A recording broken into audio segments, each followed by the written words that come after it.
मेरठ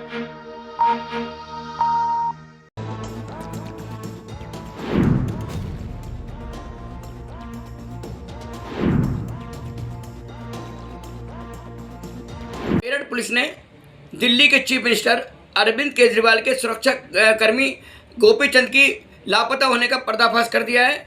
गोपीचंद लापता हुआ 1 महीने से उसके परिजन सारे अधिकारी आईजी से लेकर एसएसपी एसपी देहात के यहाँ चक्कर काट रहे थे कि कोई उसको बताया कि आखिर गोपीचंद दिल्ली से चल के जो मेरठ आया इसके बाद कहाँ लापता हो गया।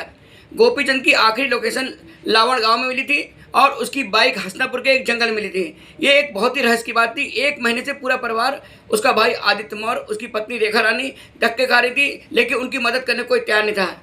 बुधवार को जब रेखा रानी अपने देवर के साथ एसपी देहात कमलेश बहादुर से मिली और रो के बोली कि आखिर मेरा पति कहाँ गया, क्यों नहीं पुलिस ढूंढ रही है और क्यों नहीं पुलिस इस पर मुकदमा दर्ज कर रही है और पुलिस क्यों नहीं मोबाइल की लोकेशन ढूंढ रही है। जब महिला रोई, अब महिला के रोने के आंसू का असर हुआ, एसपी देहात अलर्ट हुए। उन्होंने सरना थाने को और हसनापुर पुलिस को अलर्ट किया।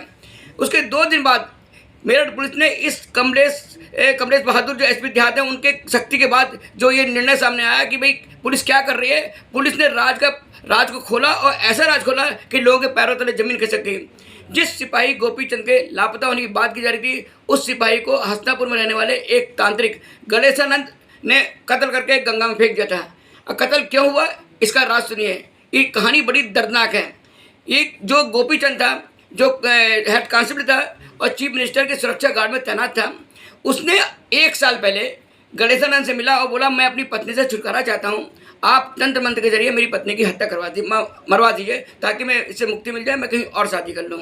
इसके लिए गणेशानंद समझ गया कि जो गोपीचंद सिपाही है ये लालची भी है और ये उसके दिमाग में गलत बात चल रही है। उसने पहले 2.5 लाख रुपये लिए, फिर 2 लाख फिर लिए, 4.5 लाख रुपये लेने के बाद उसको लगा कि अब हमको इससे और भी पैसा वसूलना चाहिए। इस बीच में जो सिपाही गोपीचंद था डेली घर आता था, घर से बहाना बना के पोहली गांव से करीब 40 किलोमीटर दूर हसनापुर जाता था और तांत्रिक से कहता था आप मेरी पत्नी को कब मरवाएंगे। और तांत्रिक उसकी मनोभाव को समझ गया था और टालता जा रहा था।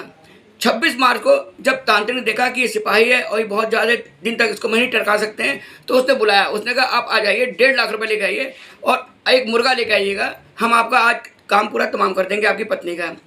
तो सिपाही अपनी बाइक से पोहली गांव से चला, एक मुर्गा रास्ते में लिया, मुर्गा लेके वो गणेशानंद के आश्रम में आया। सिरजेपुर में इसका आश्रम है, वहाँ आया और उसने मुर्गा पकड़ाया और बोला आज हमारा काम करवा दीजिए, बहुत दिन से आप मुझे परेशान कर रहे हैं, मैं बहुत दिन मानसिक रूप से परेशान हूँ। तो तांत्रिक ने क्या किया कि तुम यहाँ बगल में मेरे लेट जाओ, आंख बंद करके सारी तंत्र क्रिया को तुम अपने मन में महसूस करो। तांत्रिक ने क्या किया, मुर्गे को एक दांव से काट कर उसकी बलि दी। इसके बाद उसने कहा कि अब तुम्हारा काम शुरू होने वाला है, तो अपनी आंख बंद करके लेटे रहो। जैसे ही वो आंख बंद कर लेटा, तांत्रिक ने दांव उठाकर उसके गर्दन में मार दिया।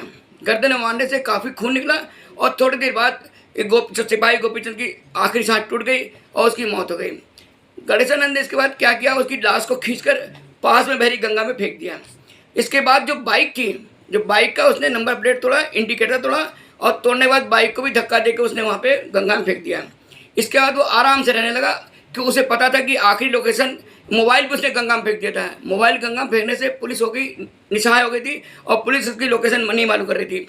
ये जब बुधवार को जब पत्नी रेखा रानी एसपी देहात से मिली और उसने जोर दे के कहा और मीडिया वालों से भी कहा उसने कि पुलिस क्यों नहीं गणेशानंद को पकड़ रही है, हमको ऐसा लग रहा है गणेशानंद इस पूरे मामले में लिप्त है क्योंकि मेरा पति उससे लगातार मिल रहा था।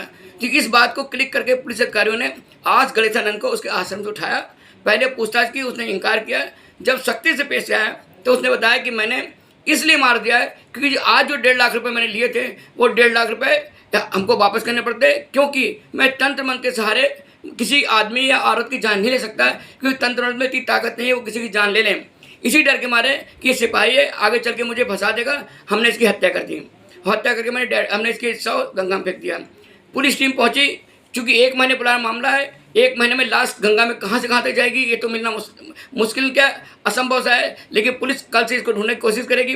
फिलहाल पुलिस ने पुर्जे और आला कत्ल में यूज़ किया गया दाव और खून आलूदा कपड़े बरामद किए हैं और ये जो तांत्रिक था गणेशानंद, इसको लेके कल पुलिस कोर्ट में पेश करेगी जहाँ से जेल भेजा जाएगा। अब आप देखिए कि कितनी बड़ी जो पत्नी 1 महीने से अपने पति को ढूंढ रही है और खुद रो रो के उसके आंसू में उसके आंसू बह रहे थे कि मेरा पति कहाँ चला गया, मेरा पति बड़ा शरीफ है, हमारी बहुत केयर करता है, बच्चों को बहुत मानता है। वही पति अपनी पत्नी की हत्या की साजिश रच रहा है।